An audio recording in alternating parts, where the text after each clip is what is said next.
Hey everyone, and welcome to Unpopular K-pop Opinions with Jasmine. I'm still figuring out what exactly I want to call this series, but for now, I'll just be reading your K-pop opinions as they were submitted and sharing my thoughts on whether I agree or not. I really hope you enjoy this video, so get comfortable, relax, or maybe even put this on while you're doing something, and let's get straight into it. At this point, Blackpink as a group this time is non-existent, and the only thing holding them together is just YG's financial issues making them go on world tours as a group again and again without a real comeback or a single release.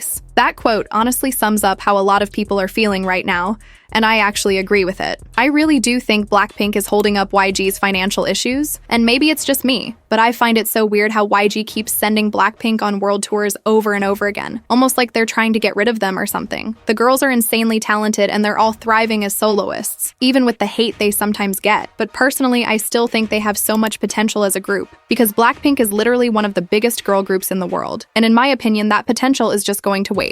I honestly think the girls should either leave YG, disband altogether, or if they really want to stay as a group, they should join another company, even if that company is in the West. At the same time though, the girls are getting older, and what they want to pursue is clearly changing. Lisa is slowly moving into acting, Jennie is leaning more into modeling, Jisoo is getting into acting like she's always wanted to do, and Rosé is focusing on singing, even for movies. And I do think the girls are fine as soloists. These tours feel like them just performing their older music again and again, and while I do love the added addition of their solos, it makes you wonder, are people going for their solos or for the group? From my own personal experience, the last two concerts I went to had a lot of solo stages. One was a Stray Kids concert and the other was a Twice concert, and I wanted to see the group, not just their solos, no offense, even though their solo stages were great. So I really do wonder if Blinks feel the same way and want to see Blackpink as a group more than just their individual solo performances. But at the same time, they're probably making a lot of money from these tours, and that's likely why they're still doing them. And again, no one is forcing them to sign these contracts, so maybe the girls actually do enjoy going on tour all the time. Baby Monster's Rami might not come back anymore. It has been 8 months, and it is most likely due to health issues, but girl needs some rest, so fans need to stop being optimistic about it. And honestly, that quote hits hard, because it really is crazy that Rami still hasn't come back after 8 months. That alone is enough to make anyone seriously concerned about her. And it also makes you start questioning whether continuing with Baby Monster is even good for her health at this point. So if you didn't know, Baby Monster's Rami has been on an extended health hiatus since May 2025, with YG Entertainment citing unspecified long-term health issues that require rest. A member update in October 2025 did confirm that she's getting better, but they also said she's still unwell. Her exact condition hasn't been fully disclosed,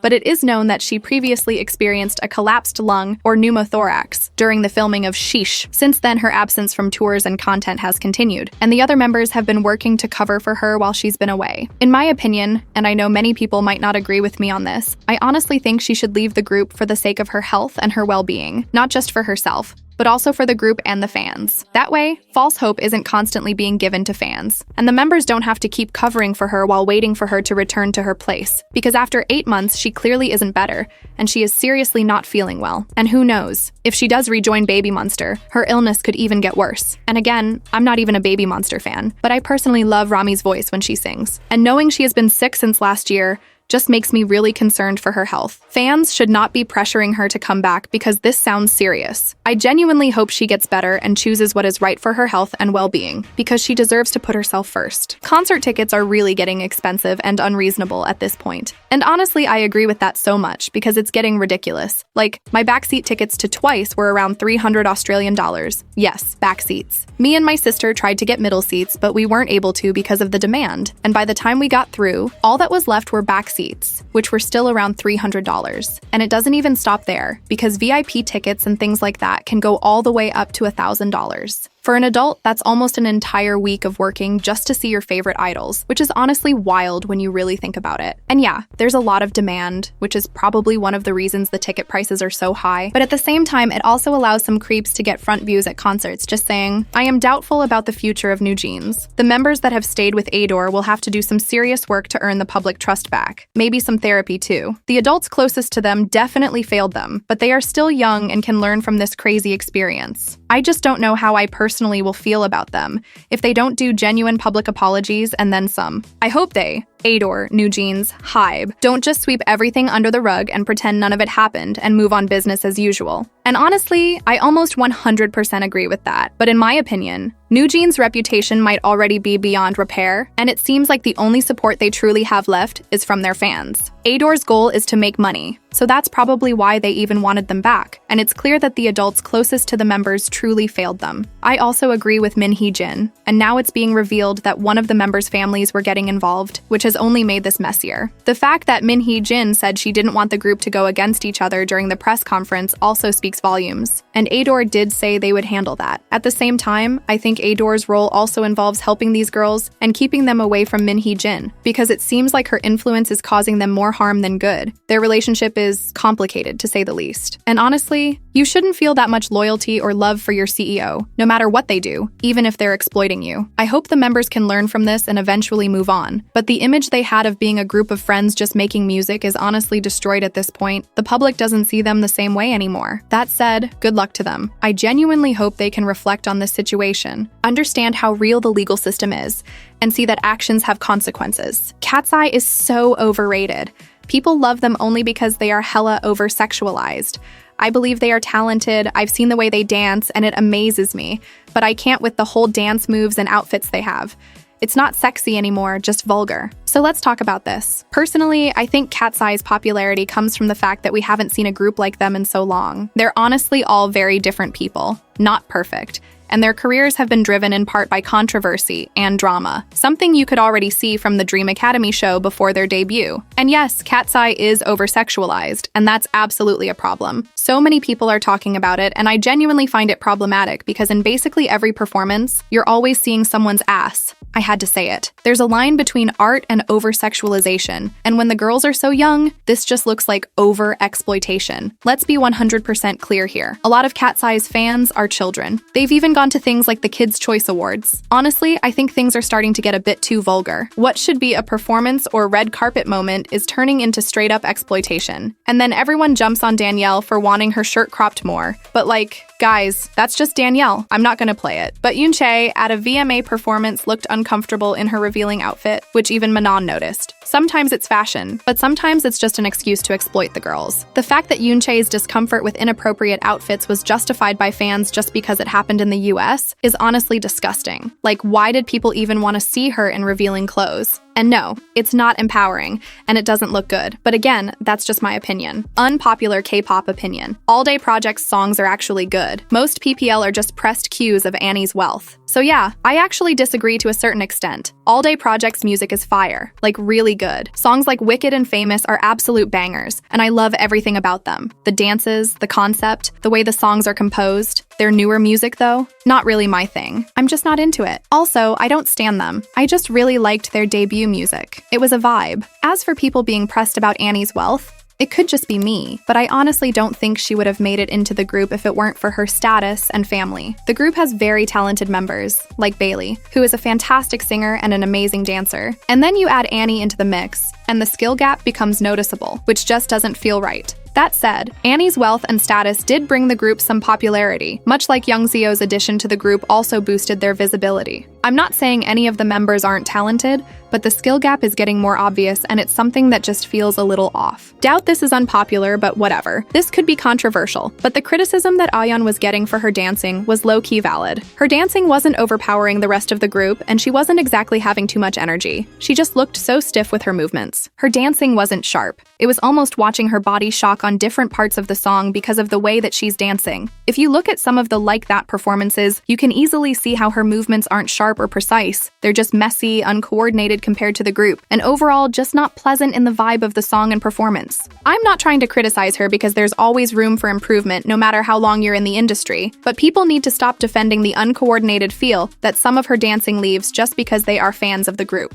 So yes, I do agree, dancing needs constructive criticism, because when someone's performance looks uncoordinated, it just doesn't land. Ayeon sometimes looks off, but I low-key have a theory about this and think it might just be a YG thing, because the exact same thing has happened with Blackpink and Jennie's no-effort dancing. People call Ayeon petty when she underdances with the group, but that's not even the main issue. It just makes the performance look off and less entertaining to watch. The same goes for Daniela of Cat's Eye. She's talented, of course, but a performance looks so much better when all members dance the same, when it's coordinated. With both Ayan and Daniela, some dance moves can be overdanced or look stiff, and even talent can't fully fix that. I also think Ayan's overdancing or stiffness could come from lack of training, because when I danced at a school performance, I was stiff and not smooth at all. On top of that, both Daniela and Ayan could get overstimulated performing in front of a large crowd. It's a lot to handle. Even caffeine before a performance could cause this. When I have too much caffeine, I get overstimulated and end up with too much energy. But again, those are just my thoughts. The Blackpink glaze is a bit too much. For example, when they released Jump,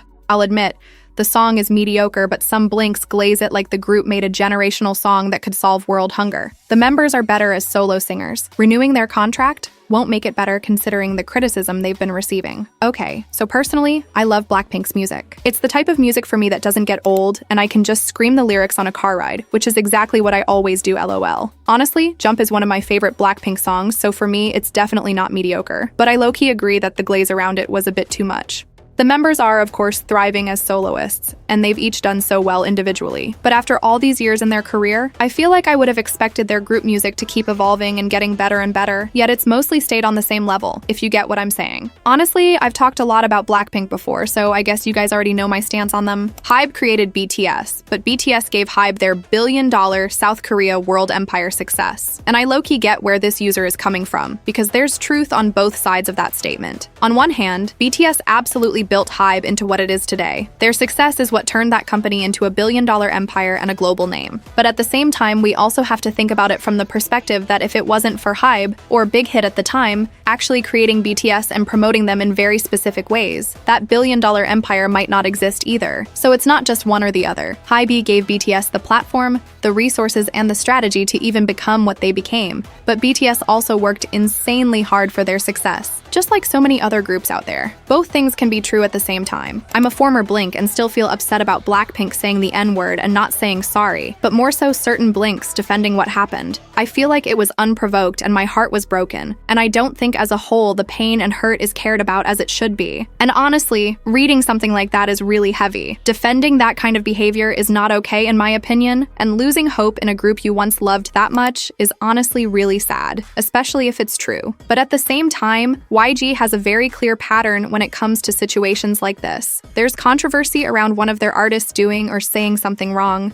and instead of actually addressing it properly, they just let it fade away. And from a business standpoint in K-pop, that strategy unfortunately works. You can even see it with groups like Kiss of Life. After so many apologies, they still get more hate than Blackpink, which is kind of wild when you think about it. But from this person's perspective, they've lost hope, and they're probably not the only one who feels that way. Some of Stray Kids' old debut music is better than current because it's more loud and hype, but all of SKZ's music is good. Okay, let's actually talk about this, because I low-key feel the same way, and I say that as a Stray Kids fan. So for a bit of backstory on how I even got into K-pop in the first place, my sister had friends who were into Stray Kids and K-pop before I was. She started enjoying their music. And then I slowly got into Stray Kids through the song Maniac, and honestly, the rest is kind of a blur. After that, I got into BTS and other groups, and then before I knew it, I was a hardcore Stray Kids fan. I even went to 2 of their concerts, and I genuinely loved them. But over time, especially after each comeback, my interest low-key started to fade. Their music just didn't hit the same way it used to. I remember back in the day, when a new album came out, I would listen to the entire thing and add every single song to all my playlists,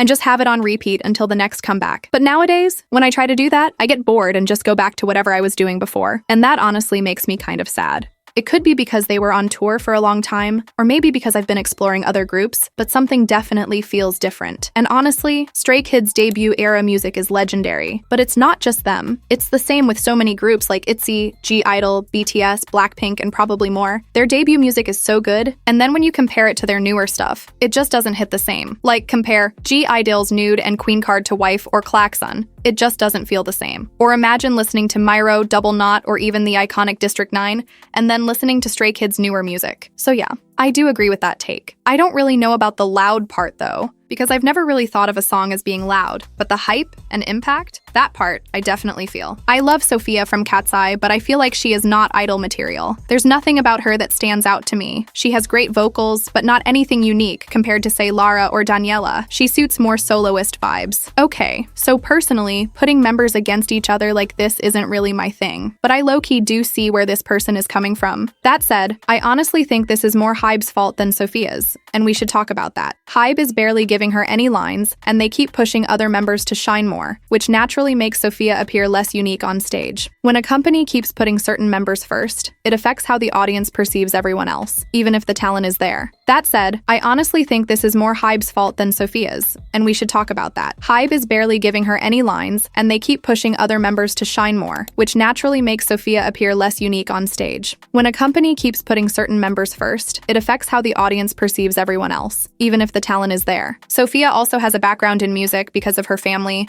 and she's probably studied or trained in it for a long time, so it's not like she lacks skill. So yeah, I get where this person is coming from, but at the same time, I think there are other factors influencing that viewpoint, and it's not as simple as just saying she doesn't stand out, but I could be wrong. And that's sadly the end of this video. I really hope you enjoyed it, and thank you so much to everyone who sent in submissions. If yours wasn't included this time, don't worry. I'm still accepting them, and I'll be using more in a future video, depending on how this one performs. The link is in the description, and maybe the comments too if I remember to put it there. But make sure you get your submissions in because I genuinely love reading them and responding to them in videos like this. We've also passed over 100 submissions, which is honestly insane.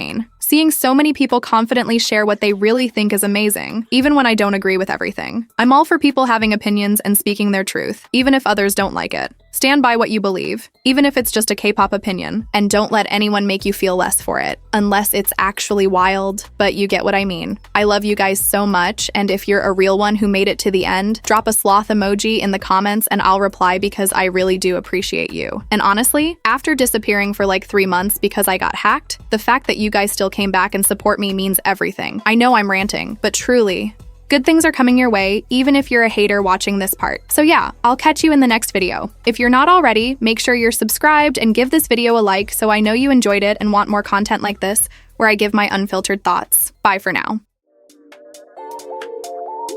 Like in the future.